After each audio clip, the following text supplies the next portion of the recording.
From the late night stage to shows all over the world, even a Netflix special, it's no wonder why Rolling Stone magazine named Mo Amer one of the top 10 comedians you need to know about. He is kicking off his Texas tour right here. Where else than Houston? Welcome, Mo Amer. Welcome to Houston Life. Thank you so much for having me. Yeah, this is so awesome. I love your throwback jacket. That's awesome. It's like 110 degrees outside, and I can't help but wear the thing. You know, I just can't help it. I know. It's okay. It's like 60 I put it on, and then I was in the elevator. I was in San Francisco about to go do a show, and as I exited the elevator, my phone pinged, said Westbrook was traded to the Rockets. So I feel like it's my good luck charm. You know? Oh, yes. Keep wearing it. I have to keep wearing it. I'm going to sweat profusely, but I'm just going to continue to commit to it. What's the worst that can happen? Lose a few pounds? Yeah, right? Hello. You know? You have such an interesting background, fleeing Kuwait when the Gulf War was heating up. Yeah. Now it seems like your career is absolutely blowing up. And what I think is cool about what you've done is you have not turned your back on your childhood, which I know you had a lot of really scary moments. No, absolutely. I mean, moving to Houston was probably the scariest. Well, the thing is, I got to the States, and like 2 days later, Halloween happened, and I've never heard of such a thing. Oh. And I'm just seeing everybody just like dressed a certain way and blood coming out. I was like, where did we move to? You know? This was supposed to be better. No, Houston is like, you know, it's absolutely my home, and it's the city that raised me, and I mean, I have so many fond memories here, and I just have to say I'm so glad that YouTube didn't exist when I was growing up here, because God knows what kind of career I would have had if it did, right? But well, okay, you're the youngest of 6 children, and how old when you came here? I was 9 years old. 9 years old. You were saying during the break, take us back to that 9-year-old Mo. Right. Do you remember? Absolutely. No, absolutely. I remember everything. As a matter of fact, I went back to Kuwait and did shows there after my Netflix special. It was the first time going back and doing like my own solo show. Yeah. It was incredible. Like 1,500 people sold out, and it was so emotional. And I went back to the house that we left from, and I got to experience that firsthand, and took footage there so I can just show my family. And then I sat with my aunt, who's like a second mother to me, and then I did a show that night. Like, I barely made it to the show. It was so gut-wrenching, but I remembered everything about it. I mean, I told the driver how to, you know, once we got into the neighborhood, I told him where to go. I remembered every little detail. I remember the house. I remember us leaving on that school bus, you know, through Iraq to Amman, Jordan, ending up in Houston. Like, I haven't forgotten anything. It's just, it's a blessing, actually. I'm glad I didn't. I'm glad I remember everything, and I get to walk through that. Incredible. And describe how it felt to go back, because we saw in the clip just now, you were able to return to your homeland and actually go through your childhood home? Yeah, it's one of those things, like, it doesn't feel like a homeland situation. This is Houston is like my homeland kind of thing, because you're just born after a certain time and you come here and you live your whole life there, but there's definitely an attachment, and there's a sentimental and memories that you have there that you just, you know, you remember the family all being together, and you remember those moments, and you remember being carefree and being so innocent and enjoying that time, and then everything just is just overnight, literally just completely transformed. And then you are in Houston, Texas, and then going to the livestock show, Houston Livestock Show and Rodeo, and seeing stand-up for the first time, and that's when I decided to be a comedian. And by the way, the stand-up for the first time wasn't sort of like an improv night. No.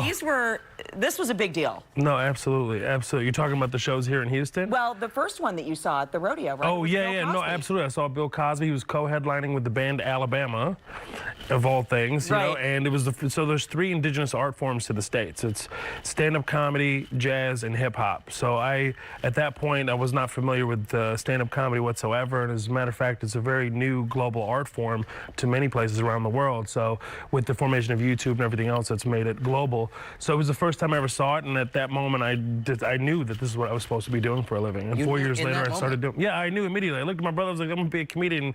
He was like, okay, you know, this is one of those things. Yeah. And by the way, you came to Houston because your brother was at U of H, right? Yeah, absolutely, yeah. And we have family here, and it was just a natural destination to just come, I guess so, for refugees. And it makes sense. We end up in A-Leaf, one of the most, you know, multicultural neighborhoods in the entire United States, I believe. I think there's like 80 languages spoken there. So, but I believe I was one of the early Mohammeds to ever move into that neighborhood. Incredible that the Houston Livestock Show and Rodeo played a role in, you know, turning on that light bulb for you. Yeah. Let's fast forward to today, because the Netflix special, the traveling on tour. You're on a Hulu show as well. Yeah, I'm co-starring in that Hulu show, yep. You're living the dream. So I am. when did you realize that you had this big break, that like your career was a force to be reckoned with? You know, stand-up you have to believe in yourself. You know, you have to believe in your journey, and you have to have great mentors along the way. And I've been grateful enough to have spectacular mentors from high school to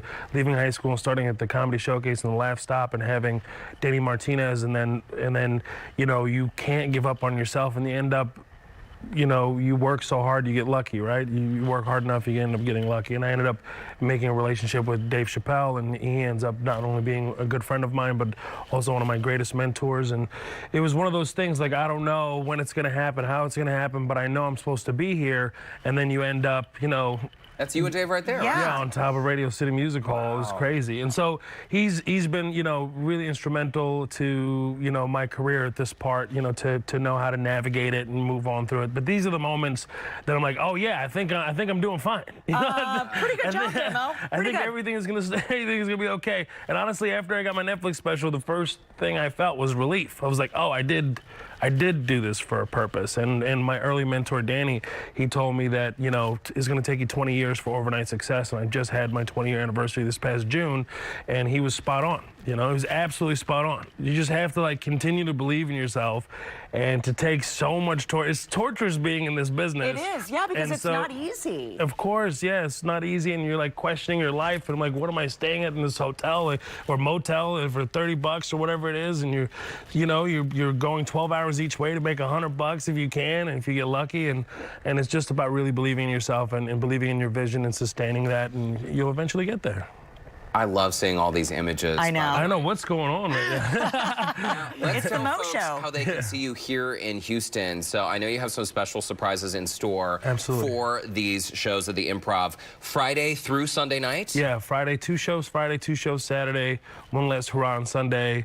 We've got some very special guests coming through, after parties. Everything's going to be like, it's a Houston. It's my hometown. Yeah. And I held it off. It's a completely different set from my Netflix special, of course. And, man, I'm so excited before I kick off and go start filming second season of Ramy.